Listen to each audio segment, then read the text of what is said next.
Hey, Kenny, we are live, my good sir. We are live. Live on the YouTubes. Yeah, this is 25. I was just looking back at our YouTube.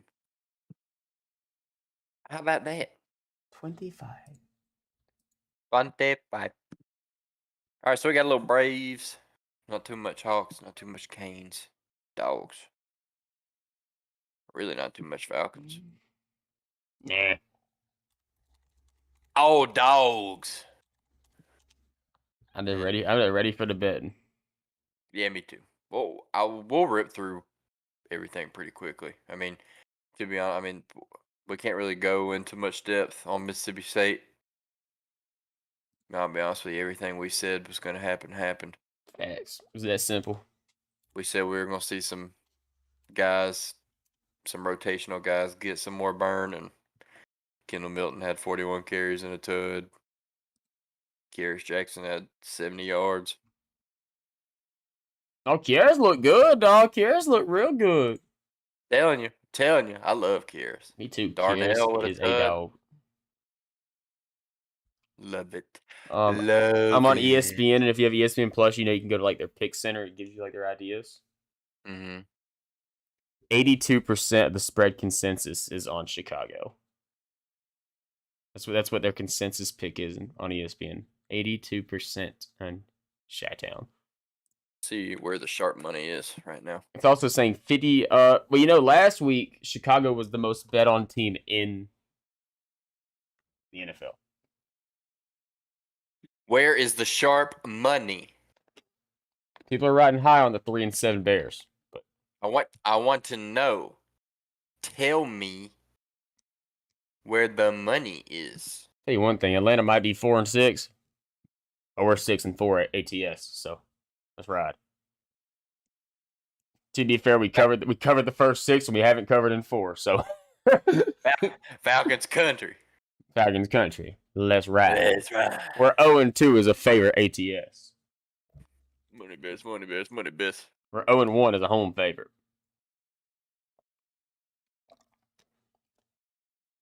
Where is the sharp money? I will tell you. Hey, the Bears are 0-1 as a favorite. They've been favored in one time, and it was last week in Chicago. Chicago. Chicago.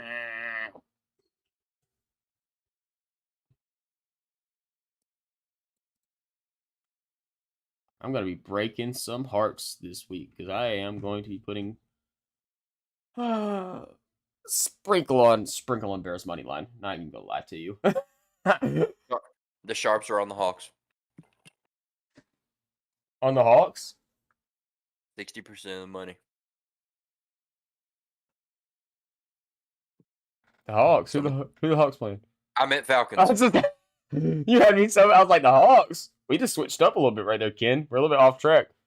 I meant Falcons. I had the Hawks box score from the Boston game up. Yeah, me over tripping. I was like, 60% on what? on who the Hawks are playing tonight. No, 60% of the money is on the Falcons. Are you fading? Are you fading the home team? I mean, I'm almost in tank mode now. Let's lose. It's showing me right here across all sports books that 93% of the bets are on the Bears. Really? 93% of the bets are on the Bears, and 60% of the money's on the Falcons. Thank you, USA Today. I don't really like to do this, but I think I'm rolling with the public this week. There's not too many teams I would bet against the Falcons for, but I do like that Chicago team. I think it's just because Justin Fields is succeeding. I mean, it was a hell of a run by the Falcons. Hell of a run. Hell of a run. It was.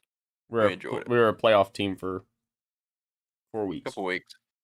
Tampa figured out how to play football, and apparently so did the Panthers and the Bears. So Thanks. Falcons still run the ball a lot.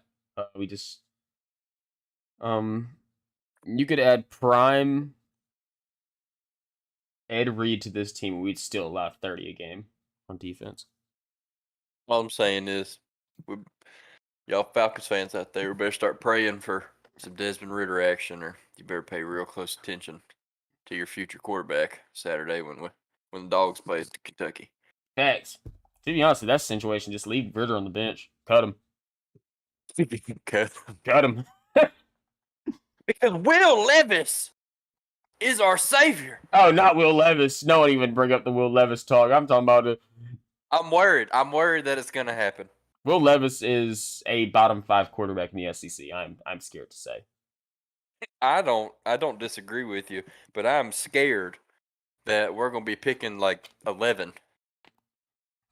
He is ranked right now as the 3rd quarterback on a lot of people's draft boards, and I do not like that situation because I completely agree with you. That is going to be like prime time where the Falcons will pick. I mean, number 1 pick in my opinion. Let's get into the damn pod. Let's dig in. Why not? Let's just do it fresh. We'll just kind of ramble on as we go. Who cares? We ain't got no script, no nothing today, Kitty. We're just gonna rip into it. I'm gonna give you a countdown right here, sir. We got 3, 2, 1, and we are live. Welcome in, everyone, to episode 25 of the Peach State Tailgate Sports Podcast. I'm Kenny Cochran, joined by my co-host, Mr. Jake Hugh. Oh yeah. Thank y'all so much for tuning in to another week. It's a little 1 episode week this week, so we're going to get right to things. Last week, we broke down and talked about bets. We had the Dogs match up against Mississippi State. We talked a little bit about other sports, a little bit about the Falcons and what to expect. And now we got another week, and we're going to kind of compress everything into 1 episode. So thank you guys so much for listening to us. If you're watching on YouTube, look right here. Be sure to check us out on Twitter at Peach State Pod. If you're listening to us on the podcast side of things, be sure to check us out on YouTube at Peach State Tailgate. Get in here a little bit early. We do BSing. Jake and I have been kind of rambling on about some stuff, which what we're about to dive into right here. But thank you guys so much for listening. And thank you guys so much for interacting with us. And be sure to keep it up and give us some feedback so we can help make the show better. Now, let's go ahead and dive right into this conversation because Jake and I, to give you a little bit of a preview, we're talking about the Falcons and what's going to happen these past couple of weeks and where we stand. And, you know, I started off by saying, boys, it was a hell of a run. It was. It was a good run. We were a playoff team for a couple of weeks there. It felt good. All of a sudden, Tampa Bay figured out how to play football, and a lot of other teams started figuring out how to play football, and it seemed like we just, didn't get any better. And here we are. So that brings us to the unique situation of where are we going to be come draft time next year? What do you think, Jake? Oh man, I actually have it pulled up right now. Right now we sit with the 12th pick in the NFL draft. Looking ahead, obviously we got a big game against Chicago coming up this weekend, but we have some games. We have some games coming up for these Atlanta Falcons. Chicago, Washington, Pittsburgh, 3 teams that are playing pretty decent football right now, I will say. Then we go to New Orleans. New Orleans is kind of dumpster fire right now. We know how that works. We're going to New Orleans, which is never a good thing for the Falcons. Then we have Baltimore, Arizona, Tampa Bay. The Falcons still have playoff hopes if we can manage to win out. Yeah. But there's also a very likelihood that we could lose out, boys. And if we lose out, we might be sitting pretty in that NFL draft. And like Kenny was saying, we were talking about our tankathon. We're talking about, is Desmond Ritter the next guy? Are we going to see him? Or are these Atlanta Falcons going to want to take a quarterback in the first round of this draft? Which every one of these big-time analysts, all these big-head sports guys are saying this is a loaded quarterback class. This is a class where there's 3, 4, 5 guys you can pick up that are going to be like, impact guys to your franchise. There's 4 quarterbacks that are going to be drafted in the top 15. Anthony Richardson, wait, hold up. Is he still in the conversation, or is it settled that he's probably going to go back to college? I don't know where that's going right now. So I'm looking at Mel Kiper stuff right here, and Mel Kiper had Anthony Richardson as the 12th prospect among all positions to start this year off, which we've already talked about on this show as being absolutely absurd. He's got him as his 27th prospect right now in the entire draft. Now Mel Kiper is like the authority when it comes to these mock drafts and like power rankings for whatever reason. I'm not sure why. He's just probably a guy that got hired for that position, and that's who everybody listens to.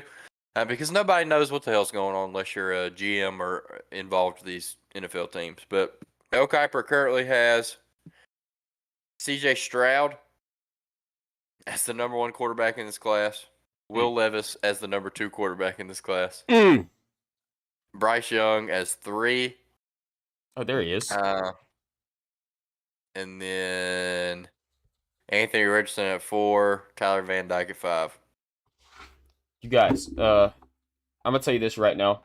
There's not a quarterback in this NFL draft that is better than Bryce Young. And that is if you sit down and watch football, you know that. I know Alabama's a shaky team this year. Bryce Young's numbers are not as inflated as they were last year. But sit down and watch this guy play football. This is the most talented. The what he can do with his arm is the closest thing to Patrick Mahomes we have seen, in my personal opinion. The stuff that he can do, getting out of the pocket and making crazy throws, sidearm, all types of stuff, is the closest thing we've seen to Patrick Mahomes. I do think his NFL comp would be more like a Russell Wilson type, which, Broncos country really ain't riding this year, and Russell Wilson really ain't cooking. But Russell Wilson was a top 5 quarterback in the NFL for a decade, so I don't think that's a very bad comp either. Josh Allen, I know that everybody likes to say, I said Josh Allen. Will Levis, everybody likes to say Josh Allen. They have one similarity. They were both bad in college football. The only thing is Josh Allen figured things out in the NFL. And I don't know if you can bank on every bad quarterback figuring things out in the NFL. Yeah, let's get one thing straight here. These people are saying that Will Levis is the next Josh Allen because he's big, white, and has a strong arm. That's it. That is it. So Anthony Richardson's never mind. He's not white. I think that might be the issue right there. I swear to you, if Anthony Richardson was a white guy, they would be saying this guy's the next Josh Allen. It is very, very sad how that stuff works, man. It is these comps. If you ever look at like comps in the NFL or everywhere, every sport, they like to go with a similarity of the skin tone, which is very messed up. They don't really like to go outside of things, and it's funny because I think Anthony Richardson said he tries to play his game like Aaron Rodgers is what he said. He tries to model his game after Aaron Rodgers, and even if he was out there looking exactly like Aaron Rodgers, that would never be the comp he would get. They'd be like, oh yeah, this guy's the next Lamar. No. This guy's the next Lamar Jackson. Like, yeah, that's how it works. It's like that. Oh, it was that Bill Burr joke talking about how when a white athlete makes a good play, they always say, "Oh, that's a smart play."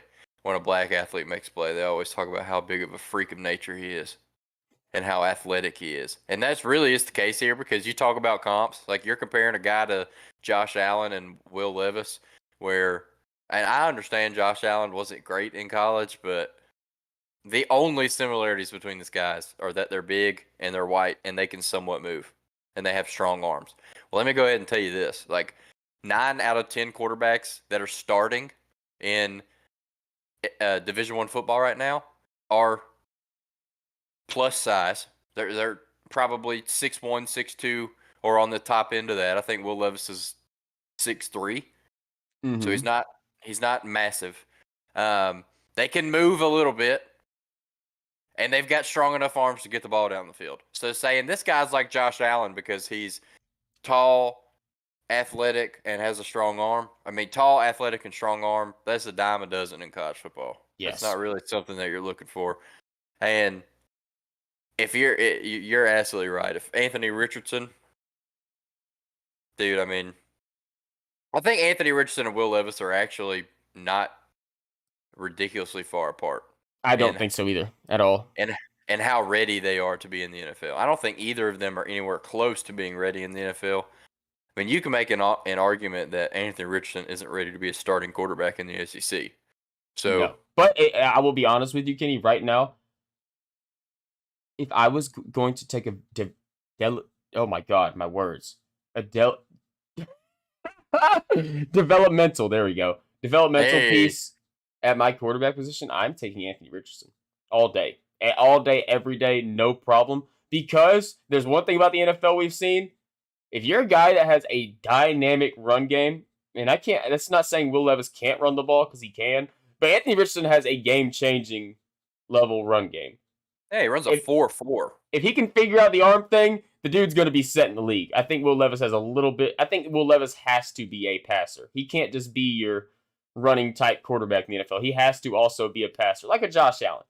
Like I do think Anthony Richardson does have some potential at the next level. I just think that he has a lot of work to do, and he won't be drafted as a guy that's going to be expected day one. I could see the only way I see him being a first round pick, and it's kind of sad because you look at Lamar. Lamar was a guy that had insane production at the college level. Numbers were crazy. Won a Heisman Trophy at Louisville, and he was a guy that barely got drafted in the first round. So to even think about a guy like Anthony Richardson to be even in that conversation when he's a primarily running quarterback at this point in his career to be drafted in the same area that Lamar Jackson was coming out of Louisville is kind of hilarious to me. Yeah, I'll be honest with you, and you can call it a hot take if you want to, but I'm looking at Mel Kiper's quarterback rankings right now. I already mentioned some of these. He's got C.J. Stroud, Will Levis, Bryce Young, Anthony Richardson. I said Tyler Van Dyke. Tyler Van Dyke was actually preseason ranking. At 5, he's got Hendon Hooker. At 6, he's got Bo Nix. Um, I would draft Bo Nix before I drafted Will Levis or Anthony Richardson.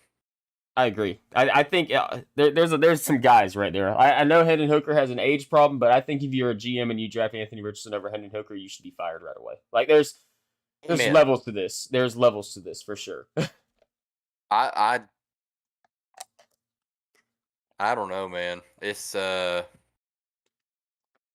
you can make an argument that you should draft Max Duggan before you drafted Anthony Richardson.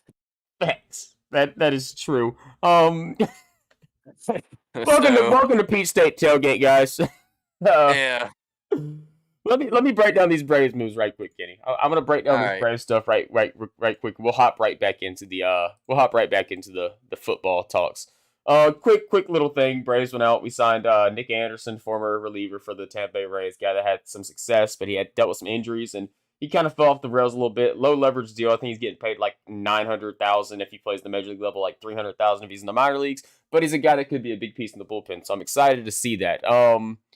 Also, we had made some moves to protect some guys from the Rule 5 draft. We added Braden Shoemake, former pretty big shortstop prospect, guy that hasn't really been able to find his bat, in the minor league level.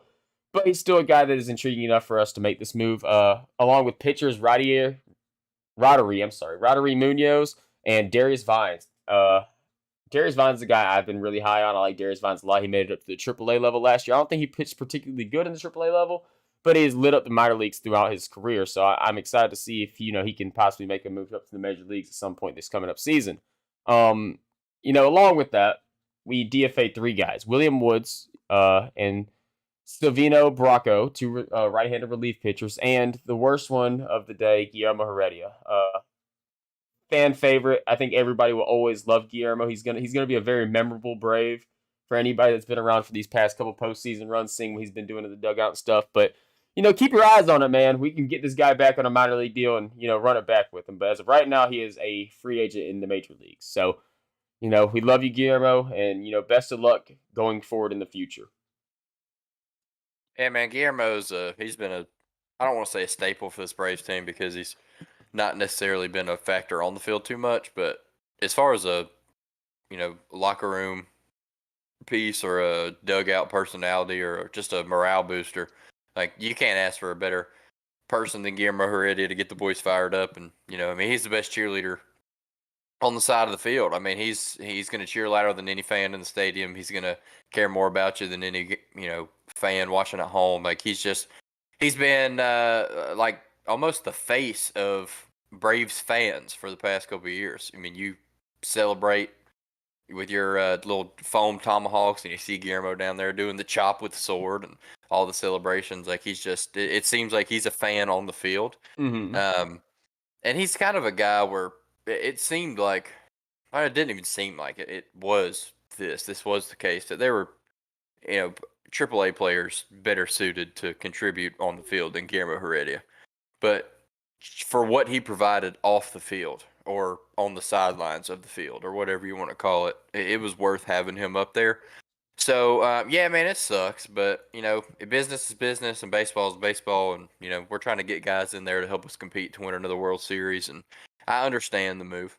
I do too, 100%. And that leads me to our next move, another minor one. We acquired relief pitcher right-hander Dennis Santana from the Rangers for cash.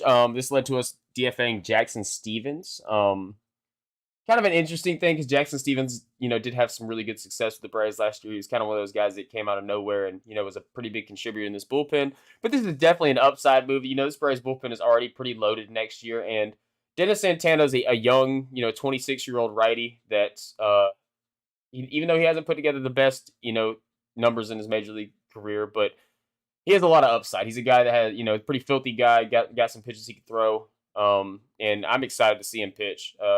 Jackson Stevens was always a guy that's kind of like, okay, we got Jackson Stevens in, but like, cool. Yeah, Jackson Stevens is weird. He was almost like a guy that you knew when he came out there that there was an opportunity, or not an opportunity, there was a chance that he was going to be really, really good or really, really average. It Yes. seemed like he was never really terrible, but you knew what you were going to get from him with the possibility of him being really, really good.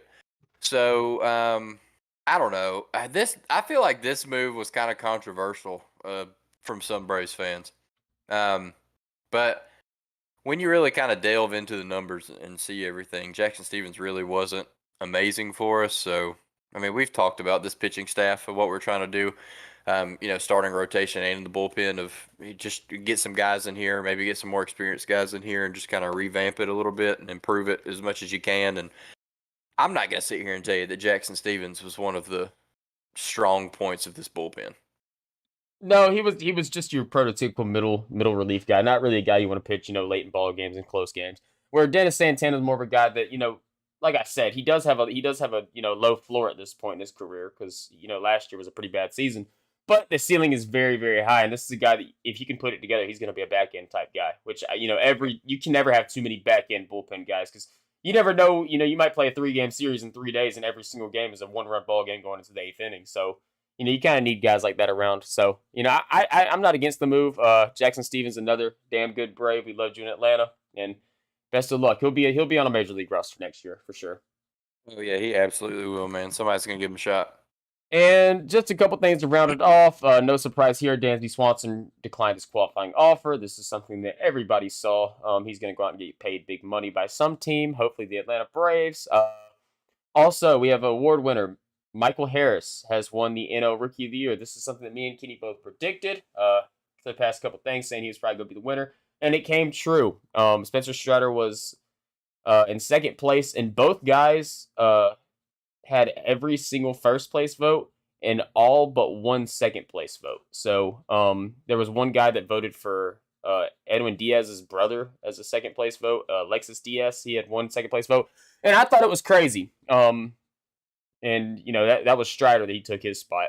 But then I looked at the numbers, and I still think Spencer Strider should have had the second place vote over him. But I mean, like he had like 60 games, like a 1.8 ERA out of the bullpen, crazy strikeout numbers. So I was like, okay, the kid did have a good rookie year, but come on, man, Spencer Strider, like him over Spencer Strider, legendary rookie starting pitcher. It was kind of Get out of crazy to here. see. Yeah, get out of here. He was from New York. He was Definitely. pulling. He was just pulling for Edwin.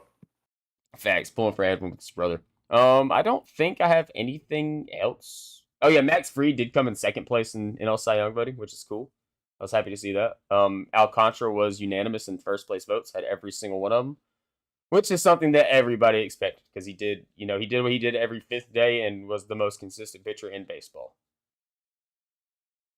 But that Yeah, wraps it man. up for me.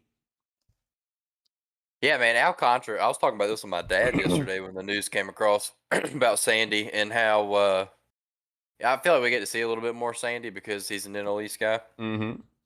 And I mean, this dude, we've seen him for years, man. He's been lights out for a long time, and really was able to put it together this year and just have an amazing season. So, even though he's a rival and he's a Marlin, I'm really happy for Sandy. He's a guy that I don't think anybody dislikes him.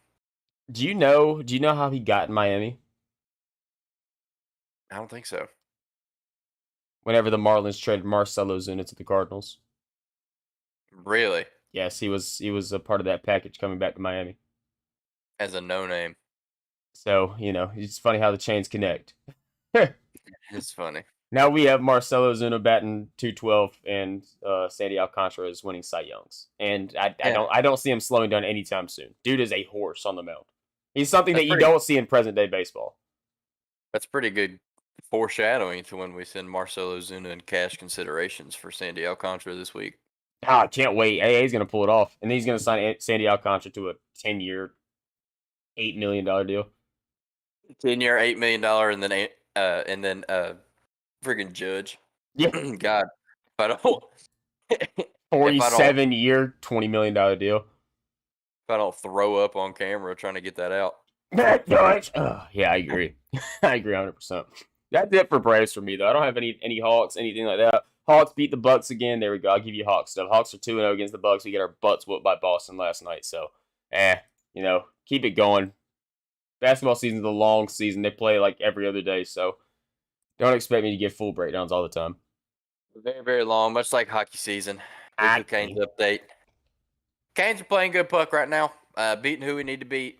I mentioned last episode that I was excited for a couple matchups. Got a rematch against the Oilers, and then 2 matchups in 4 days, both against the Stanley Cup champs, Colorado Avalanche. We beat the Oilers. That was great. Sebastian Aho and the boys have been playing lights out right now. But for some reason, it seems like we're just getting outclassed on every facet of the ice by this Colorado Avalanche team. They came in, whooped our tails in the first game, and I believe it is 2-0 right now, headed into the third period. oof. So that is a little bit concerning. But for the most part, pretty good. I mean, early on in the season, a lot of puck left to play. A whole lot of puck. Oh, by the All way, right. for my player prop on Aaron Jones live player prop update.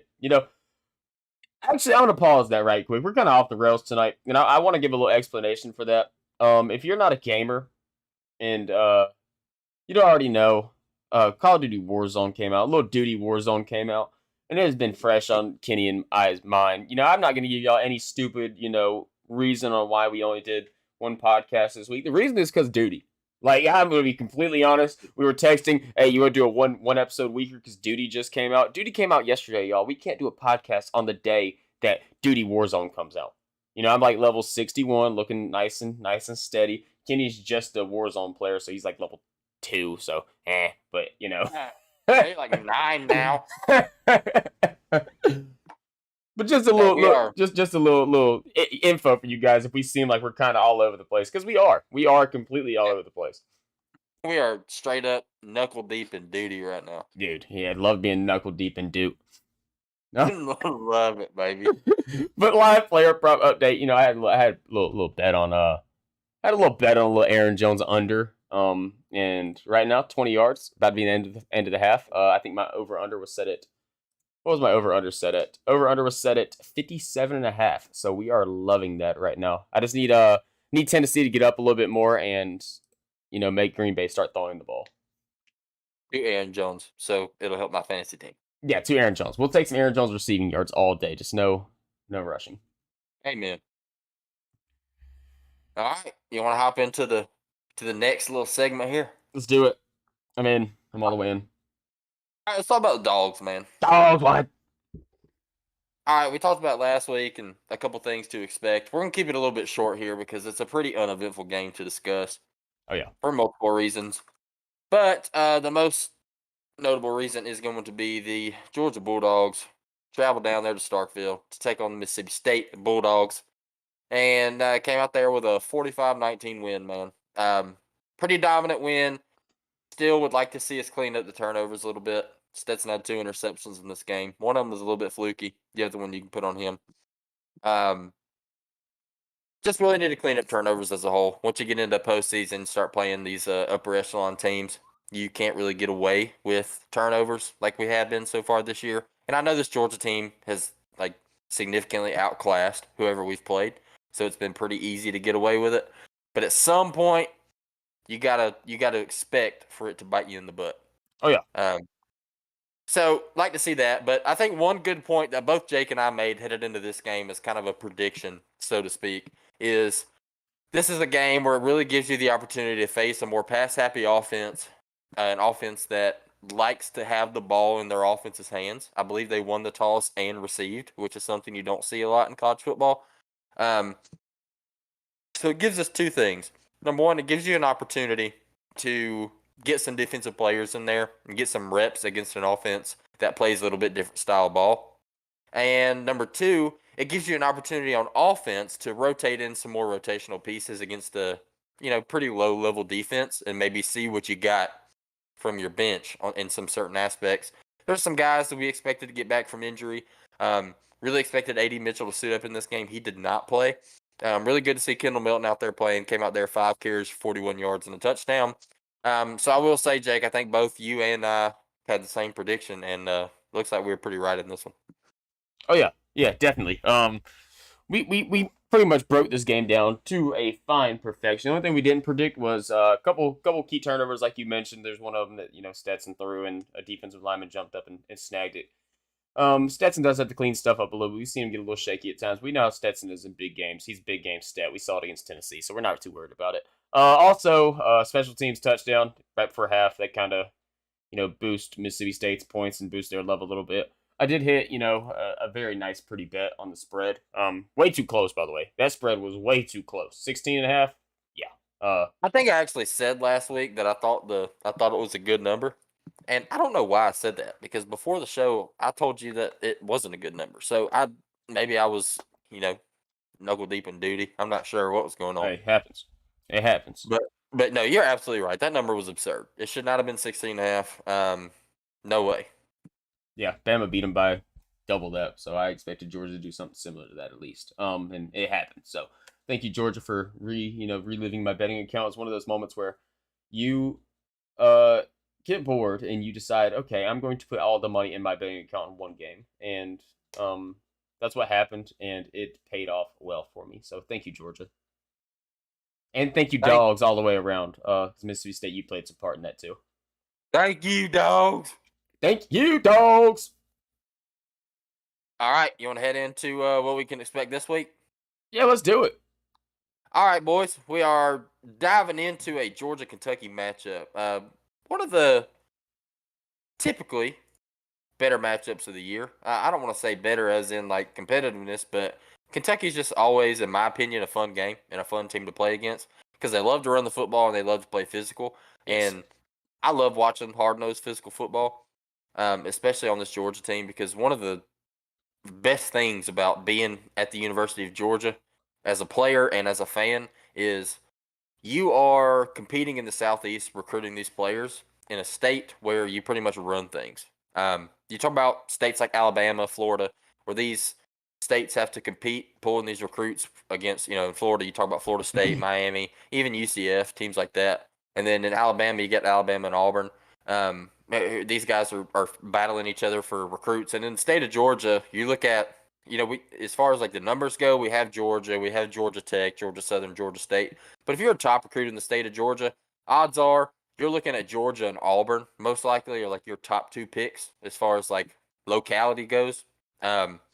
So one thing that you see with this Georgia team is that year after year we're able to bring in these top recruits, and the recruits that we bring in, these dudes are massive. Yes. O-line, D-line, these guys are huge. These are some big old country corn-fed boys that know how to lay the wood. And Kentucky is no different, man. The difference in Kentucky is the recruits they bring in just aren't as highly touted or as skilled on the maybe intangible side of things, but nonetheless, they are some big, hard-nosed boys. So this is a fun game just because of the physicality. But Georgia opens up as a 22.5-point favorite in this one. 48.5 is the over-under in this game.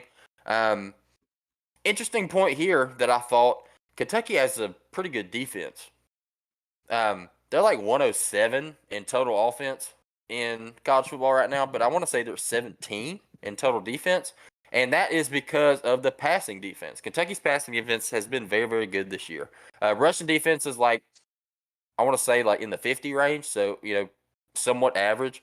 But the passing defense has been very, very good. And when you dive into the numbers a little bit, I will say this Kentucky team has been pretty impressive on the defensive side of the ball. They have only given up more than 25 points in a game once, and that was Tennessee. Yeah. That's pretty impressive for sure. Now, on the offensive side of the ball for your Georgia Bulldogs, we have scored more than 25 in every single game this season. So I don't expect this Kentucky defense to be able to do much with this Georgia offense, but I will say when you're headed into the last couple weeks of the year against Kentucky and then Georgia Tech headed into the SEC championship, it's never a good thing to have a couple cupcake games leading up into that. You want to get a little bit of grit in your system. We talk about it all the time in baseball, like the Braves and the Dodgers, and how the Dodgers, it seems like out there in the NL West, man, like they're always so far ahead that when they head into the postseason, it's like they don't start playing actual competitive baseball until October. And for Mm-hmm. the Braves, like especially now with the NL East, like it's always more competitive leading up to then. So it's like our playoffs start in September. Yes. And that's not the situation for the Dogs. I mean, you're talking about number one team in the country, undefeated. Like we've got a pretty good handle on things, but I like to see a little bit more of a, I don't even want to say challenge, but just a little bit more of a competitor in a Kentucky matchup against the top 20 defense in college football. Yeah, I agree. And you said it perfectly. This Kentucky team is very, very physical. We know that about Kentucky. Kentucky's been the same way since Bob Stoops got over there. That's the type Yep. of thing they like to run. Also, a lot of fans, we kind of look at this game as like a trial game. I do not think Kentucky's a good football team whatsoever. I think this is one of the worst Kentucky teams we've seen in recent years for sure. Um, and it kind of gets very interesting right here because this is a game that we are not going to sleep on, that Georgia is not going to go to sleep on. This is going to be a game we are going to come out blazing. We're going to come out firing because it is Kentucky. We talk about these key SEC matchups every year. And, you always talk about the teams that always seem like you want to play really, really hard no matter what. And Kentucky happens to be gotten to that echelon of team that, like a Florida or like a Auburn. Like they are up there in that category now over the past couple of years. So this is a game that we're going to be really worked up for. Also, this is a team that likes to play very, very similar style of football to the NFL. So I expect NFL scouts to be watching this, not only for, the top tier guys, but also for the middle tier and, bottom tier guys that are trying to make their way up to the league. Come out here and perform against Kentucky. Teams are going to, probably take a little bit more account to that than they would against most teams.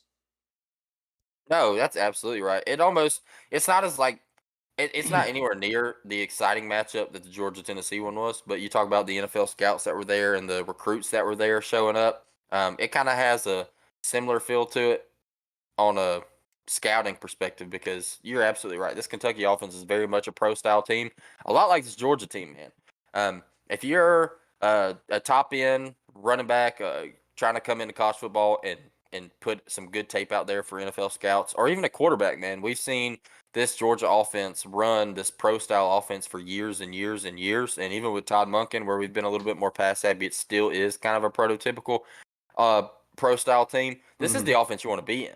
Oh, yeah. You want to come here and you want to put in good tape in this because this Georgia offense translates very well into the NFL, and the Kentucky offense does as well. For them, it's just a lack of talent. Yes. So Yes. Everybody's always said for years that Bob Stoops was kind of the guy that was doing the most with the talent he had among all college football coaches. Putting together quiet 9-win seasons. This year's a little different. Hopefully Bob Stoops gets fired and he'll be the DC at Georgia whenever Will Muschamp leaves. That'd be a beautiful thing. now, I think it's a pretty cool thing to match up against a team like Kentucky that likes to run the ball as much as they do. It's going to give us. It's not anywhere near, but it's going to give us the best comparison at the end of the year that we can get to an LSU type offense. Um, Jaden Daniels is much more mobile than Will Levis, but Will Levis can move, and obviously you talk about like Chris Rodriguez, dude's an absolute tank back there. So I think it's going to give you a good opportunity to see this Georgia defense move a little bit more east to west and try and secure these guys on the ground. No, I agree. 100%. Interesting point I wanted to mention in this one. Kentucky defensive coordinator Brad White. Brad White didn't even know you existed. But after reading this article about you, you are the smartest defensive coordinator in college football. Direct quote from Brad White here in the pregame presser this week. Quote, facing Stetson Bennett in college is kind of like facing Tom Brady in the NFL in that he's seen so much. He's got so much experience. We've got to try and find a way to give him something he hasn't seen. He's the best quarterback we've faced all year. Ooh! No disrespect to anyone else we've seen with this command. Hendon Hooker's playing at an extremely high level. It's just a testament to how well he's playing. Dang, I did not see that. So thank you for letting me know. And he is the smartest man on the planet. Yeah, this is an absolute football genius right here. So Brad White, we love you in Georgia. Big fan of Brad White. Come over to a real staff. He can come be a defensive analyst. Yeah, come hang out. You can be a defensive recruiting specialist. Finally, somebody recognizes real talent.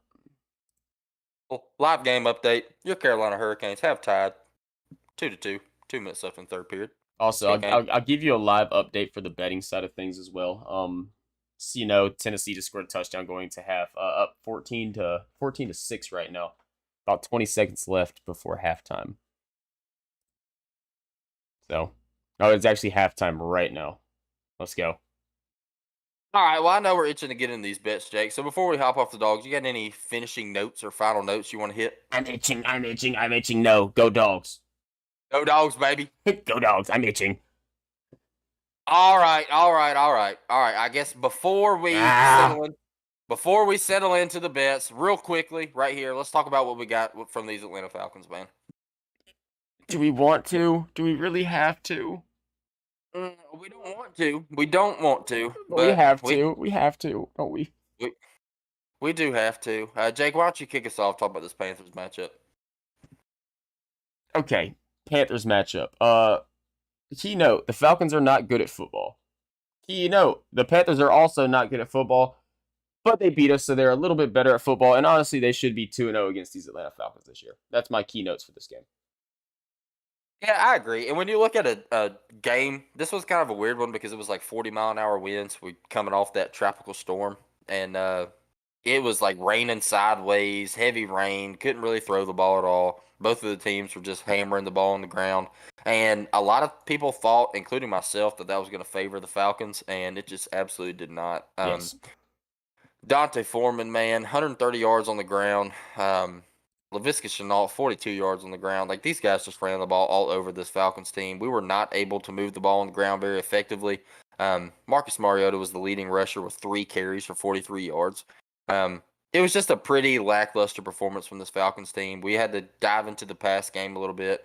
Marcus Mariota throwing the ball 30 times, and we've talked about it before on the show. Anytime you got to put the weight on Marcus Mariota's shoulders in the pass game and really depend on him to put you in a game passing the ball, it just hasn't been able to work for the Falcons team so far, and it's dang sure not going to work when you're out there playing in a tropical storm. No, not at all.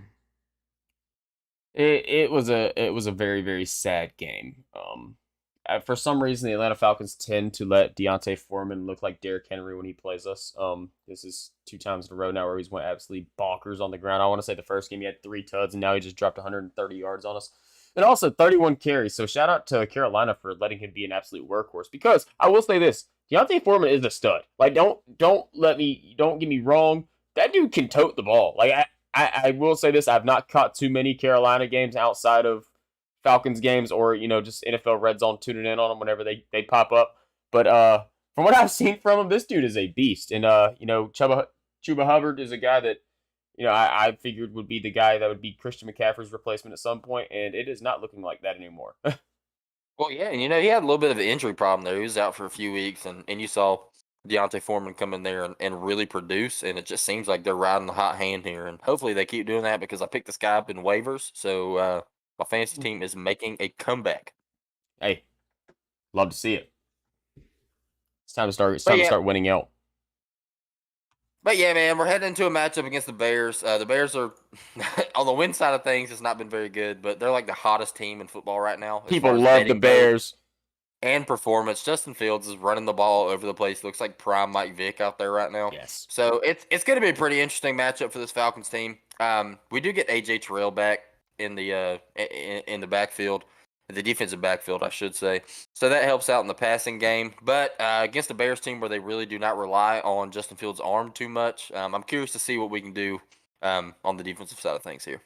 Yeah, me and you both. This is a Falcons team that is by far dead last in the league in passing yards allowed. So having a guy like AJ Terrell, obviously like a top 10 cornerback in football, no matter who you ask, and some people he's a top 5 guy in football, is going to make a big difference. But the thing that scares me so much, and especially against a team like Chicago, is that they don't really have one key guy on that offense outside of Justin Fields. Like if you watch them play, it's kind of Justin Fields making plays, and the rest of the guys kind of mold around him. I know they got Claypool. Claypool's not really anything out of the ordinary, in my opinion. They also have Darnell Mooney, who's a guy that's had success in past years, but hasn't really got off to a hot start. And Cole Kmet, who has been godly the past couple weeks, but that is not something I expect to continue. He's also questionable this week, so keep an eye on that. But this is a team, man. This offense has been rolling, and I know that they have not been winning because they have been giving up a lot of points as well. This defense is not very good, and the main reason behind that is because they've traded most of their core pieces on that defense. Yeah, man, I think it's gonna be an interesting matchup. It's gonna be a fun one. Playing at home, so that's a factor. Justin Fields coming back home to Georgia. So there's a couple fun things to watch in this one. But for the most part, it's just going to be all of America tuning in to see if Justin Fields can keep up what he's doing.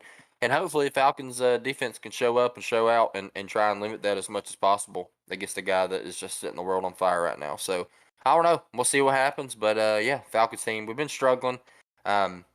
We said it earlier in the episode. It seems like everybody's figuring out how to play football right now. The Tampa Bay Buccaneers have been playing pretty good football the past couple of weeks. So getting a little bit slim in the division right now. And if you're following this division pretty closely, the NFC South has been by far and away the worst division in the NFL. So the only way that you're going to get a playoff appearance playing in this division is to win it. So we need a lot of things to go in our favor. We need to start playing some really good football if we're going to make a run at this thing. Yeah. I don't see it happening. That's all I'm going to say on that. I also have one question for you before we get off the NFL. It just came to mind because this is something you see a lot around Atlanta Twitter, especially right now. Was Kyle Pitts the right pick over Justin Fields, Kenny? Ooh, hard question. So it's way okay. I'm gonna be completely transparent right here. It's way too early to ask this question, but I'm still going to ask you for the fun of things.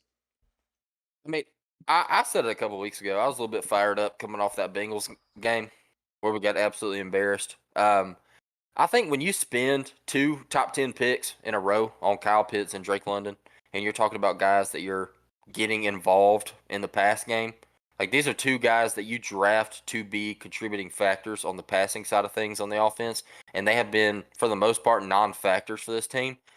Marcus Mariota is kind of like Stetson Bennett in a way that Stetson will throw absolute dimes to everyone on the field. It's on the money to Ladd McConkey. It's on the money to Kyrus Jackson. A.D. Mitchell over the top. It's absolute beautiful balls.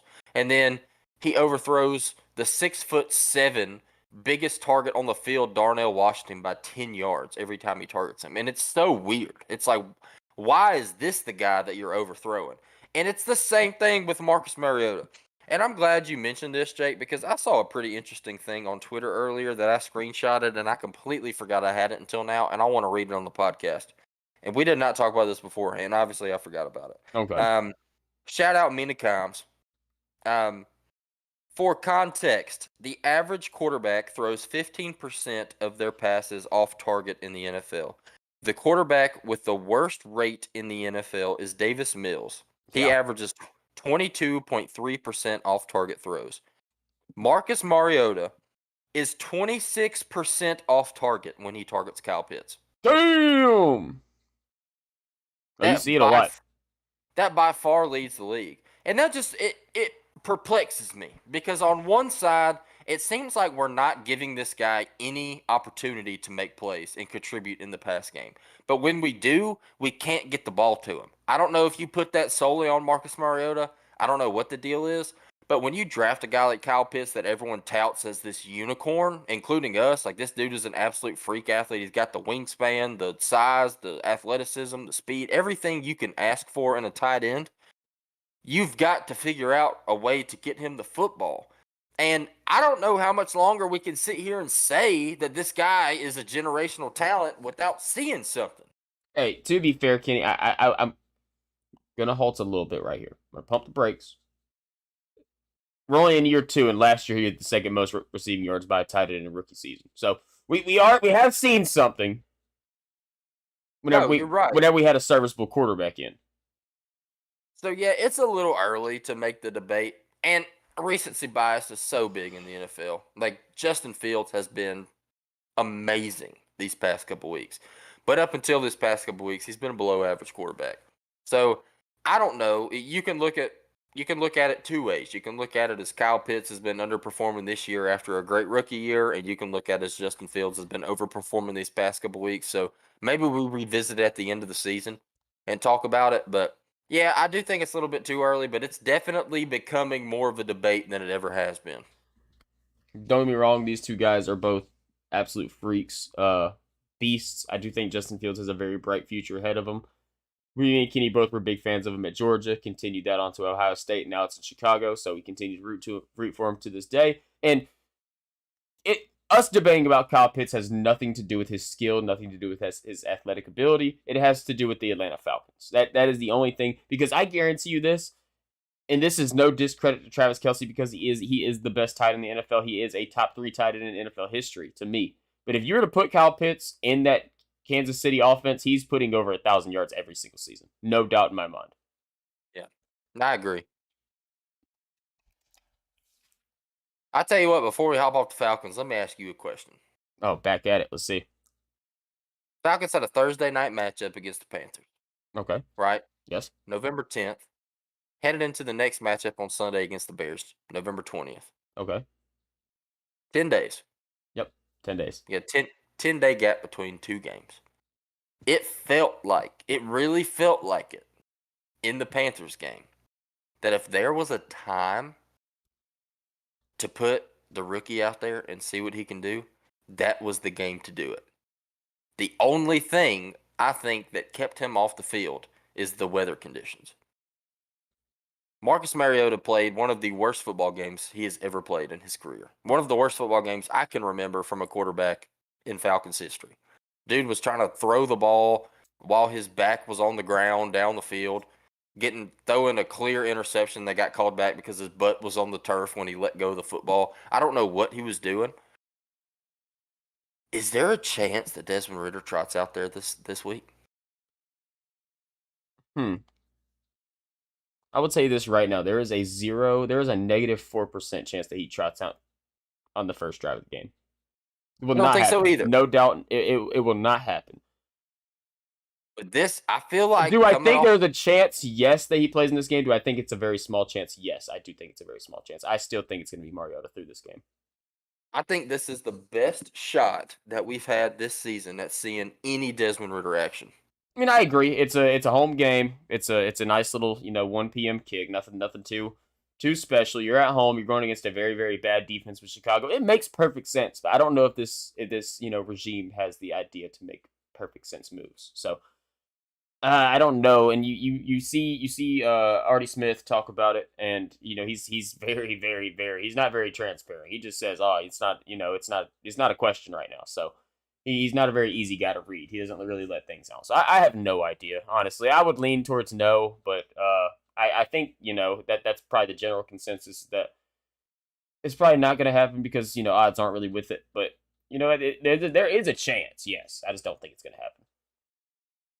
It's got me so concerned that that the unwillingness, the refusal to play Desmond Ridder is going to be the downfall of this Falcons team. Well, I think the downfall of this team is that Damiere Byrd is your leading wide receiver in the game. That is also a downfall. There's plenty of contributing factors to the downfall of this Falcons team. But boy, this Desmond Ridder situation has just got me questioning things right now. Yeah, I mean, and it's so, because I don't think, in the grand scheme of things, he didn't play that bad of a game last week against Carolina, though, Kenny. And that's where the debate's going to happen. It wasn't great, no, but was it that? It definitely wasn't the worst Falcons game we've ever seen by a quarterback. I mean, he did make that one stupid play where he was trying to make a play, which was absolutely abysmal. And, luckily enough, his butt was down. He didn't throw an interception. But, numbers-wise, he didn't look terrible. I know he did have a couple bad overthrows to Kyle Pitts across the middle, which probably would help us a lot. But I just don't think I still don't think he's played bad enough to pull him out yet for the Atlanta Falcons. The numbers look significantly better than the gameplay. I can agree with that. Also, it also doesn't help Desmond Ridder's, cost that he was our leading rusher when we ran the ball like 32 times. Hey, Desmond Ridder, fastest 40-timer quarterback in like 20 years. I agree, but he was not much of a runner in college, so I don't know how that's going to translate. Let him eat. Let him eat. Yeah, so We'll see. It would be. I think that would make this matchup a lot more fun, seeing a Justin Fields Desmond Ritter matchup than a Marcus Mariota Justin Fields matchup. But we'll see how it works. Though I am also excited to see Ritter at some point. I do think the Falcons have kind of exceeded expectations. We kind of died off that point. Now we're kind of at the point now where we're kind of like coasting through the season, trying to see where we end up. I don't think we're a playoff team by any stretch of the imagination because, like we mentioned, we're facing some teams coming up that are having some pretty good success recently. Some teams that are kind of getting hot at the right times. Talking about like Washington and Chicago, two teams that if you'd have asked me a month and a half ago, I would think that we were going to destroy them, and now I'm looking at like, okay, they're probably going to beat us. So it's kind of It's a tough. sad reality we've ran into. It's tough out here for Falcons fans. It is. It is. We're back on that. We're back on the tough train now. Hopefully, they come out, they ball out, and we win out and make the playoffs. But I don't see it happening. All right, let's get to the fun stuff, man. Let's talk go. some bets. Oh, let's go. I'm itching. I'm itching. Let's go. All right, we've talked about it every single week. We break down the records and tell you guys how we've been doing. It was another good week, plus side week on the betting. We've been a little bit more even the past couple weeks. We've been trying to itch and get in there and scratch and claw our way to a little bit more plus betting numbers. But hey, profit is profit. We're going to take what we can get. 9-7 week for the pod this week. Really, really good numbers overall. We're sitting at 38, 25, and 1 on the year. So you're 14 units up if you're betting with your boys. We're winning you some money. Always. So let's keep this thing going and move on, man. We follow the same kind of strategery every single week format for how we place our bets. So let's get right into it. I'm gonna pause you right quick, Kenny, and I do want to mention I don't believe we've had a negative week yet, so we will take that as a huge positive. We will make you are guaranteed to make money every week following our bets. It might not be the most money, but you're guaranteed to at least be a unit up for sure. There's no doubt. You're here complaining about winning money. That's a good thing to complain about. Yes. So, and this is a week. This is most definitely a 16-0 week right here. We are ready for it. Without a doubt, I'm going 8-0. I can tell you that right now. I know Jake is too. So 16-0. Pencil it in. We're gonna keep saying it till it happens. So, college football. Let's get right into it, Jake. Who is your favorite of the week? Favorite of the week. Let's go. Okay, so my favorite of the week in college football, and it is an absolute insane spread to me. Come on, guys.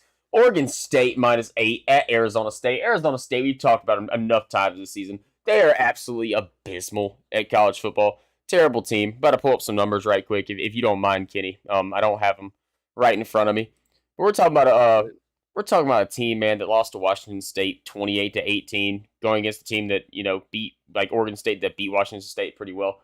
I just don't think Arizona's going to be able to compete. Oregon State's actually a pretty good football team, so that spread's just too close for me. Give me Oregon State -8. Love it. My favorite of the week, I'm taking TCU -2.5 against Baylor. Oh, getting a little fun. I like it. Home game for TCU. TCU had a very, very big win last week against Texas in a game where they were 7-point dogs. This is the number 4 team in the country right now on the college football playoff rankings. Undefeated, one of the last 4 undefeated teams in college football right now.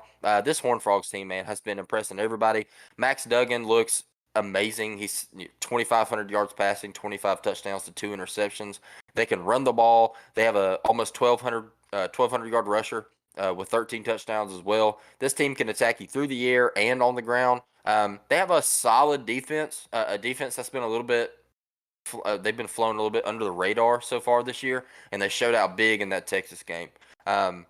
There were a couple things in the Texas game that really favored Texas. I think they had a scoop and score or a whatever it was, maybe a special teams touchdown. I can't remember what it was, but to kind of work those numbers up a little bit. But let's look at the breakdown, man. I'm looking at this TCU Baylor matchup. The defenses are identical. They both give up exactly 25.2 points per game, but TCU puts up over 40 points a game on offense, where Baylor puts up about 34. So the numbers favor TCU in this. And then let's just look. We talk about simplifying things as much as possible. Baylor's a 6-4 team. They're 6-4 against the spread. TCU is 10-0 undefeated team, 8-1-1 against the spread this season. So the trends certainly follow TCU in this one. I think this Baylor team is not as good of a football team as I thought at the beginning of the year, and I don't think they're as good of a football team as Texas. So TCU, I think they make a big statement here and come out here with a win. Certainly think they cover the 2.5. Yeah, a game between probably the most surprising team in college football this year and maybe the most disappointing team in college football this year. So I like that a lot. If you're not including Crimson Tide, Yeah, for sure. If you're not including them Alabama boys. the Alabama boys. All right, let's head into the dogs, man. My underdog of the week, I'm taking Vandy plus 14.5 at home against Florida. Ooh, okay.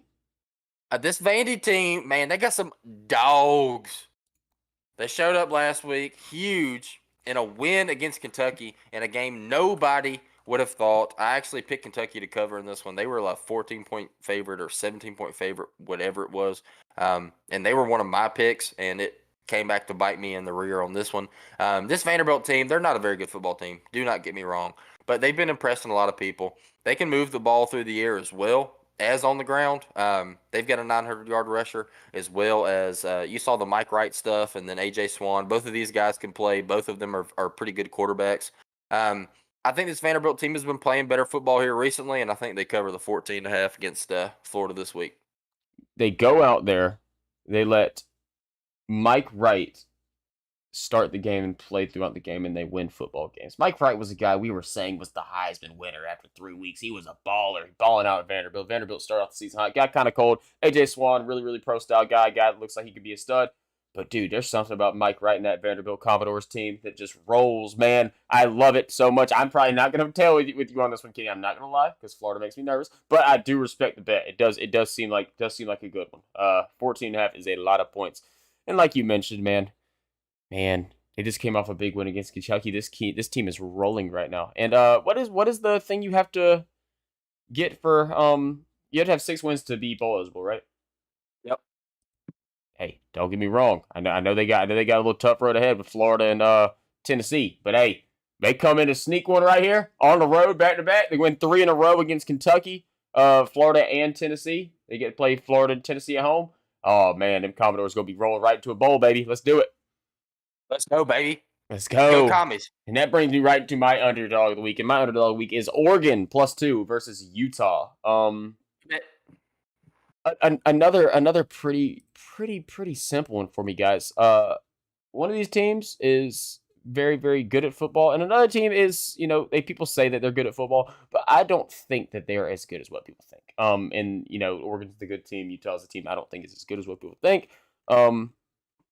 I do think it's gonna be a close game, but by no stretch of the imagination should Oregon be underdogs. I know they're coming off a loss against Washington. That's not Oregon, guys. Keep an eye on these guys. They are going to come out and ball out. I'm really, really excited for this game. No, I like that a lot. I think this Oregon team, especially coming off a loss, this is a really, really good football team. This is a team a lot of people thought were going to work their way into the playoff, win that Pac-12, and they had a very disappointing performance against Washington this past week. So they need a get-right game. They're going to come in here and fight their way back in that Pac-12 championship, and probably in a matchup against USC. It looks like, which is going to be a really, really exciting football game to watch. Because if USC wins that one, they're probably in. And Oregon has just about lost every opportunity they have to get in, but those boys are cooking. And Bo Nix, he's trying to get drafted, trying to make some money. Oh yeah, and looking at the big key matchup to me that they have in common, and that's UCLA, obviously, and a really good football team that's coming off a pretty heartbreaking loss. They played UCLA pretty close to each other, and Utah had a 10-point loss against them, and Oregon had a 15-point win. So all signs are pointing at Oregon. You got Oregon at home. We'd love to see it.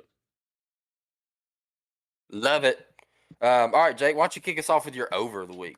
Okay, so my over the week, I'm going to go a little bit out of the ordinary right here, and I'm going to kind of go off the rails a little bit. Usually I try to stay around the big games, but sometimes you can't really stay around the big games too much. So my over the week is going to be Florida State versus the Louisiana Raging Cajuns, over 52 points. Florida State is a team that, again, I feel like might be kind of rolling right now, coming off a 35-point victory against Syracuse. But hey, hold up. Louisiana can also put up a little bit of points right here. These are two teams that can put up points. Florida State's defense does make me a little bit nervous in this game, and they do have the ability to maybe shut down Louisiana. But there is a fair chance Louisiana can give you a little 14, give you a little 17, and help it out a little bit. And like I said, man, Jordan Travis and the Florida State Seminoles, they look good right now. So I'm gonna roll with that over right there. I like it. I like it a lot. That brings me into my over. My over is a little bit of a weird one for me. These these are two teams that I don't typically bet on. But I saw this number. I felt like it was a little bit low for, especially for a game where I think both these teams are going to be really competitive with each other. And I'm taking the over 39.5 Wisconsin, Nebraska. Um, Oh man, who's gonna watch that? not me. Not me. Um, 39.5, I think it's just not enough, man. You look at the matchup right here. This Wisconsin offense putting up 29 points a game to Nebraska's 24 points a game. Wisconsin plays pretty good defense. They limit teams to 21 points a game on average, 307 total yards per game, which is really, really good in college football. Um, this Nebraska team does not play defense at all. They give up 30 points a game and 440 total yards of offense per game. I think this Wisconsin team is going to be able to move the football against this Nebraska defense. And this is just a game that we've seen be competitive every single year. Nebraska seems like they've been playing a little bit better football since they fired Scott Frost. So I think you head into a game like this. I feel pretty good about the 39.5. I don't think that's enough. I respect it. It is a very, very low point total. I respect it for sure. All right. What about you? Well, I hit my over already. I did the Florida State versus Louisiana over Oh 52. yeah. But Why don't you give me your under? okay, so under. This is a game. This is where I'm banking on a team right here that I do not think is very good, even though they're coming off a pretty good performance last week. So I'm gonna go under the 48 in the Clemson versus Miami game. I look at it. I do think Clemson's gonna be able to put up some points on Miami, no doubt. I just don't know about this Miami offense whatsoever. Like I said, they had a really good performance last week against Georgia Tech, but man, this team has been bad. They have put together some stinkers this year. And 48, man, that just seems like a little bit too much. I could see this game being like a classic old, 28 to 7-7 game. I don't really see Clemson, putting out too much. One thing that makes me a little bit nervous about Clemson though is they have tended to play pretty close games throughout this year with a good bit of teams. But I am excited to watch this one. And like I said, man, that Clemson defense is probably going to be all over this Miami offense.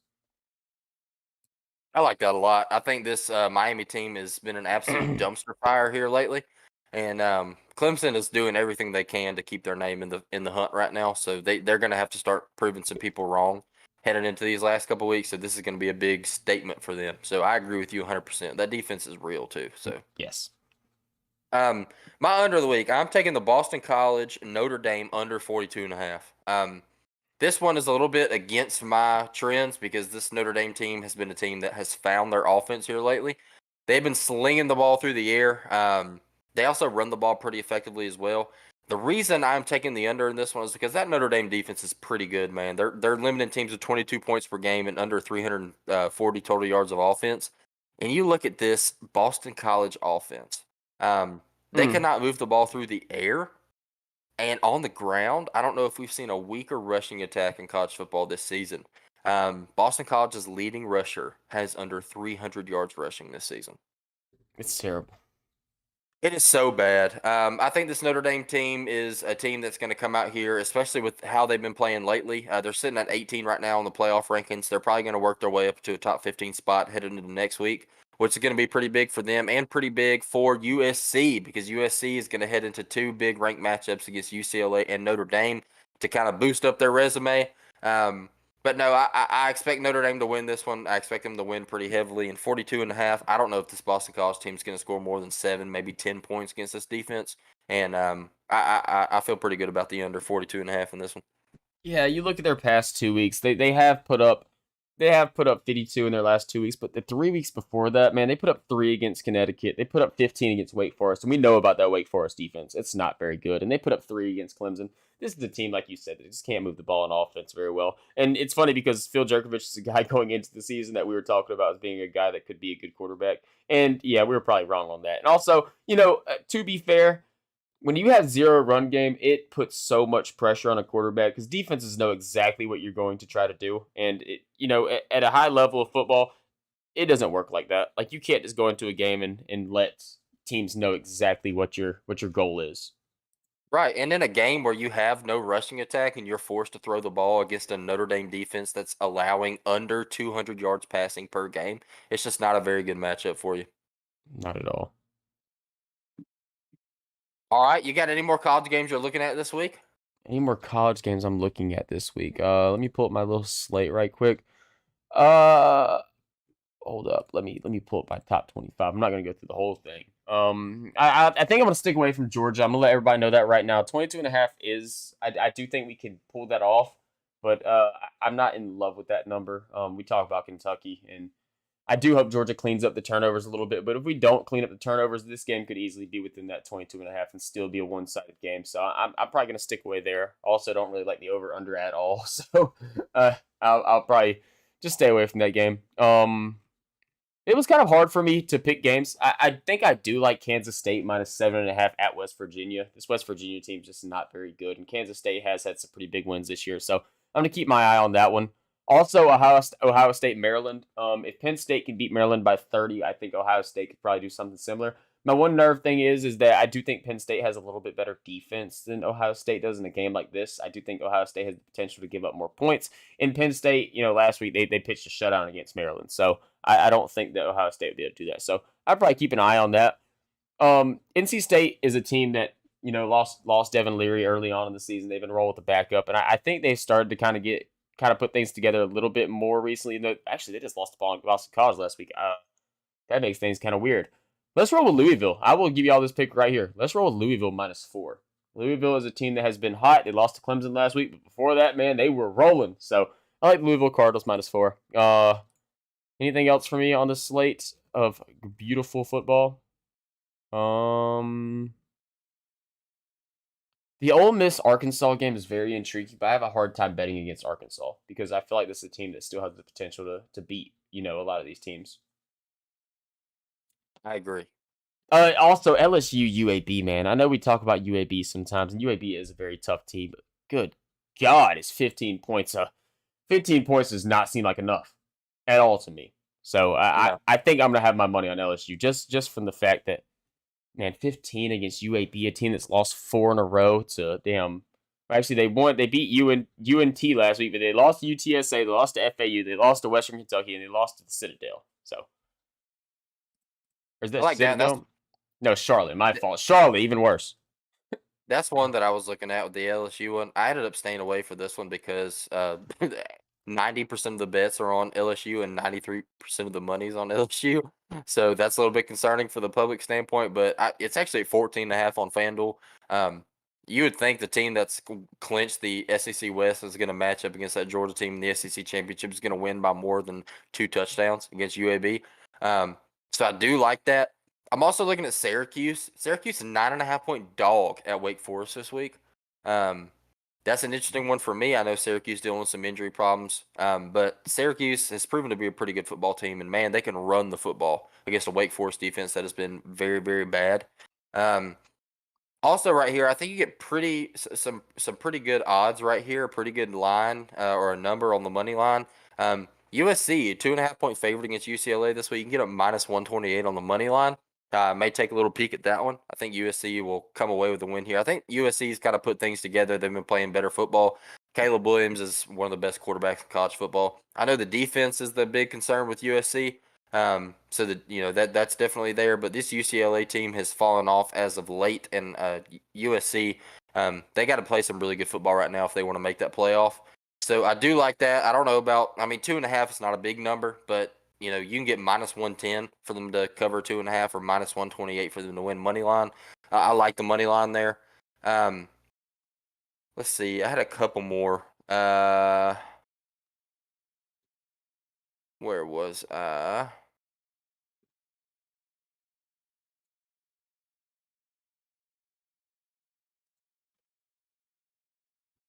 Okay, this is a pretty interesting one. Texas A&M.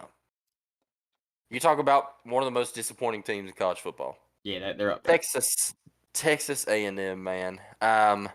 They got a cupcake week. They're playing UMass at home, and they're opening as a 33.5-point favorite in this game. I don't know if Texas A&M can score 34 points I don't know either. against a middle school team. So if you're taking a peek at anything, man, UMass plus 33.5 at A&M this weekend, that could be one to take a little peek at. And then there was another one in here somewhere. I know I'm missing it. Auburn, I ain't gonna lie. Auburn 5.5 against Western Kentucky. I know Western Kentucky's been winning some games this year, but come on, guys. I'm gonna have to put at least a little sprinkle on that. That just seems there's too much blowout potential to me for that.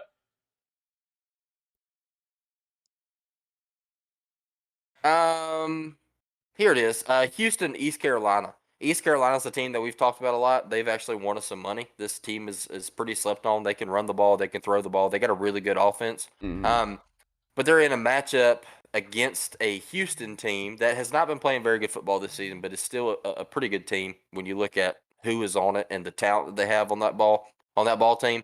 So Houston comes in as a 5.5 point underdog traveling to East Carolina this weekend. I think I'm gonna take a little look there at Houston covering that 5.5.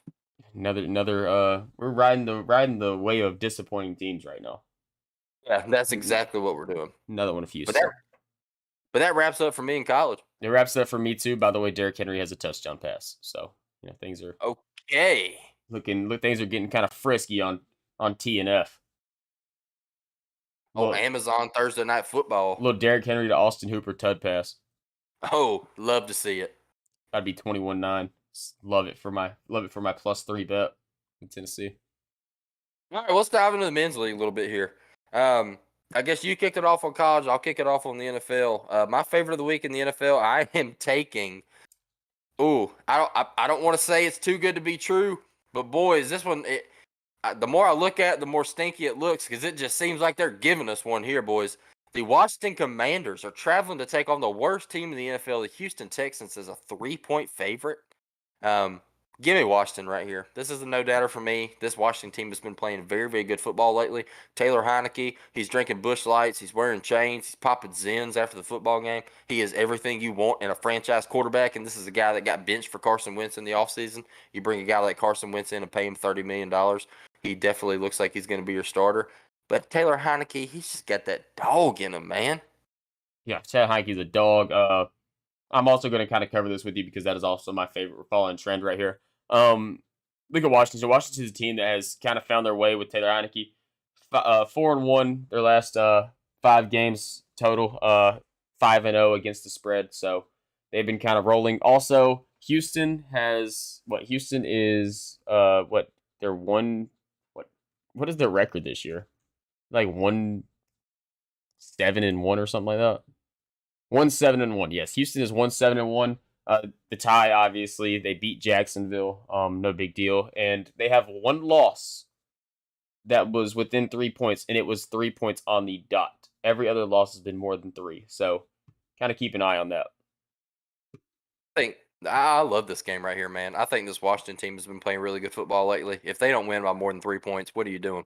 Yeah, it's abysmal. Also, Houston allows 181 yards per game on the ground. I kind of told Jacob and Kitty about this last week, talking about this Commanders team going against that Philadelphia team, and talking about how Philadelphia does not have a good run defense to put some money on these player props for these Commanders rushers. And let's just say Brian Robinson and Antonio Gibson both hit the over, so we love to see that. Had a little nice parlay with Heineke in there with the over. Didn't quite get it for me, but that's okay. I was 3/4 of the way there, so it kind of felt good, even though I lost You're money.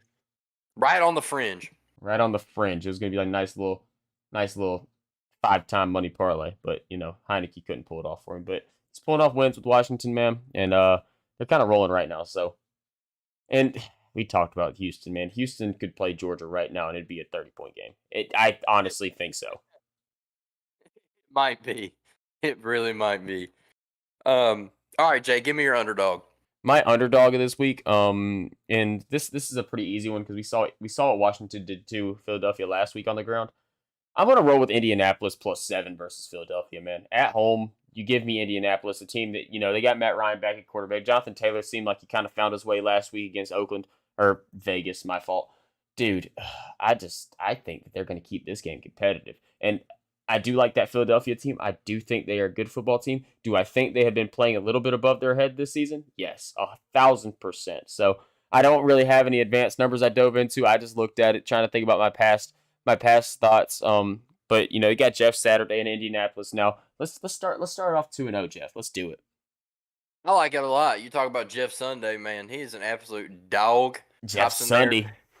He is officially the best coach in NFL history. Has the highest winning percentage out of any coach in NFL history. So shout out Jeff Sunday. Dude is an absolute dog. So no, I'm with you. I think this Indianapolis team has really been able to find their footing here these last couple weeks. They come in here as a, what did you say that line was? It is 7. Okay, so 7.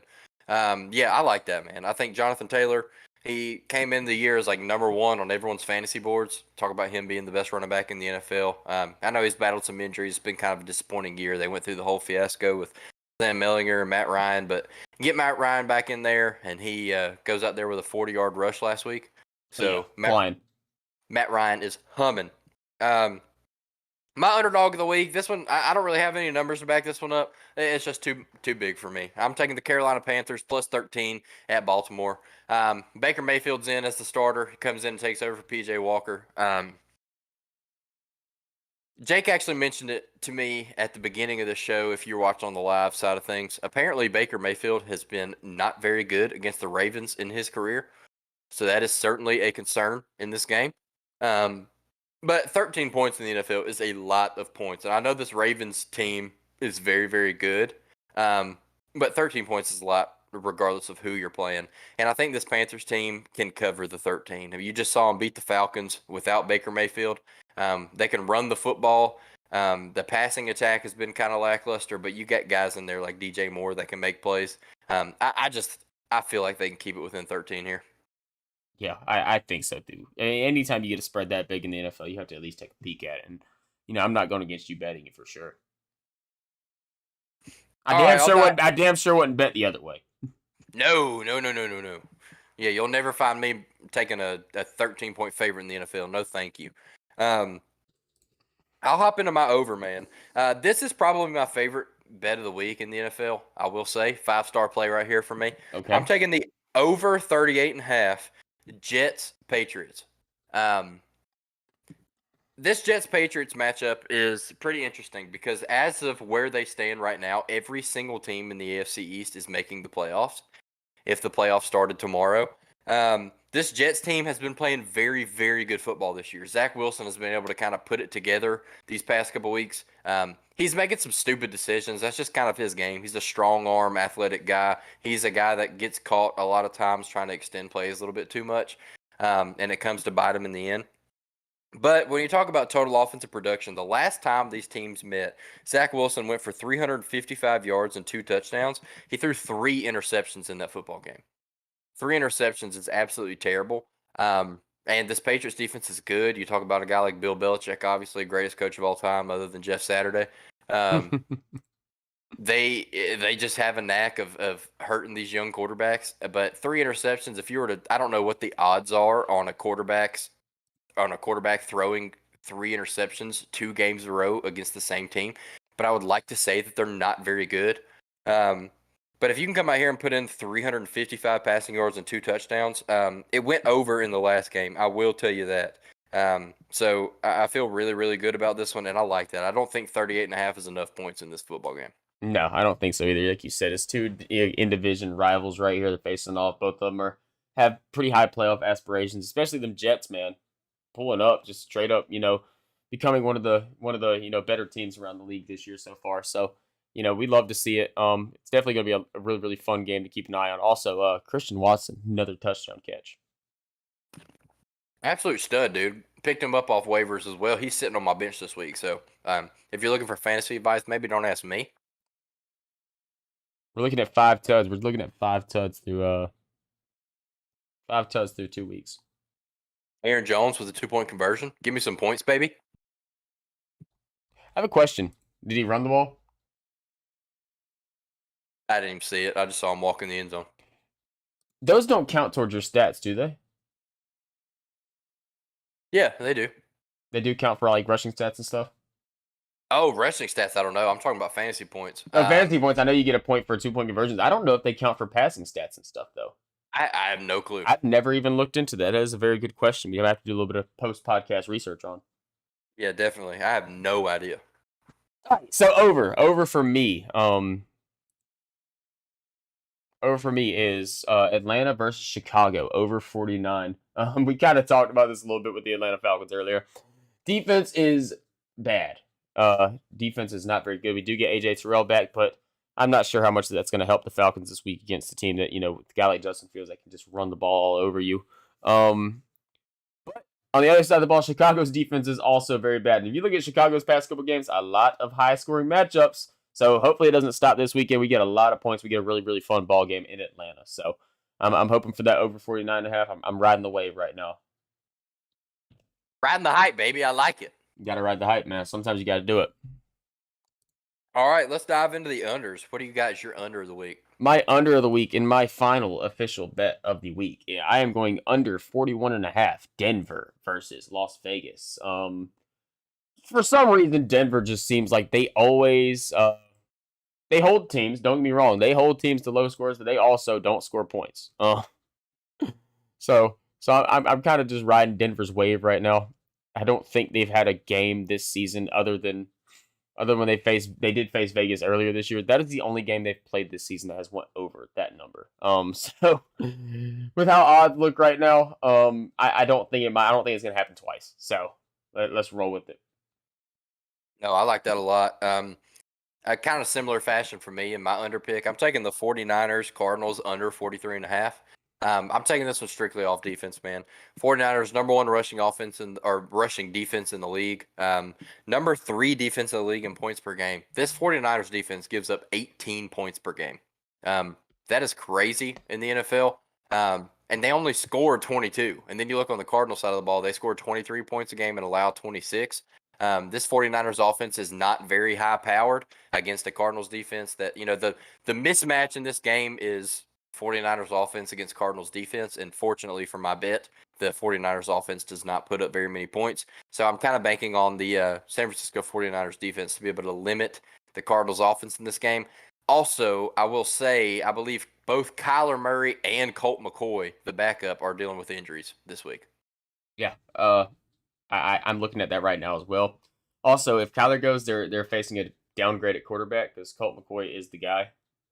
This is all jokes, by the way, everybody. Don't take this stuff too seriously. But Colt McCoy did look very, very good last week, and we've seen Kyler Murray this year. He's been very, very up and down. So hopefully Kyler gets back on the field. He looks good for my fantasy team, Kenny. I'm gonna have to go against the under just for the fact that Kyler Murray is my starting fantasy quarterback and James Conner is my starting fantasy running back. So I need some points, man. I need it, please. I'm fighting for a playoff spot right now.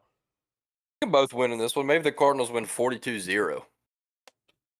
Honestly, we got into a little cheap paid fantasy league. If I put $20 on the under right here and it hit, I'd probably take that. That's like half of what we win for winning a fantasy championship. So, like, okay, maybe it's not that big of a deal. Yeah. All right, well, that rounds out for official picks, Jake. You got anything else you're looking at in the league? Man, not really, man. I tried to scan through. I couldn't find too many things I love. I'm doing a quick little scan through again. Rams, Saints, absolutely crapshoot. Nobody wants to put any money on that, right? Lions, Giants. I do like the Giants, but I also like the Lions. They scare me quite a bit, even though they're going to New York. You already mentioned the Panthers, Ravens, Commanders, Texans. Yeah, I'll tell you one I like. I really, really like the Minnesota Vikings opening up as an underdog against the Dallas Cowboys. Yeah, that is the very, very interesting one, especially in Minnesota, where things can get kind of frisky. Also, I did peek at the over because I think that game is going to be a fun one to watch. I'm very excited about it. No, I think you get the Vikings at plus 110 on the money line. That's a pretty good bit for me. I'll probably be on that one. Oh yeah, gotta be right. Like if you can get a team like that as an underdog and you can get a money line pick at plus money, it just makes sense to at least put a little sprinkle in there. Got to do it. Also, it kind of gets you a little bit more initiative to watch the game. Like I'm a Falcons fan, so obviously like I don't really care who wins that game. Like I don't have a team I'm going to root for, but it does make me kind of have a little bit more feel for one of the exciting games of the day. No, for sure. Anytime you got some money, that's the thing about fantasy football too. Is when you got players that are playing for teams that you don't necessarily care about, it just gives you a little bit more interest in the football game.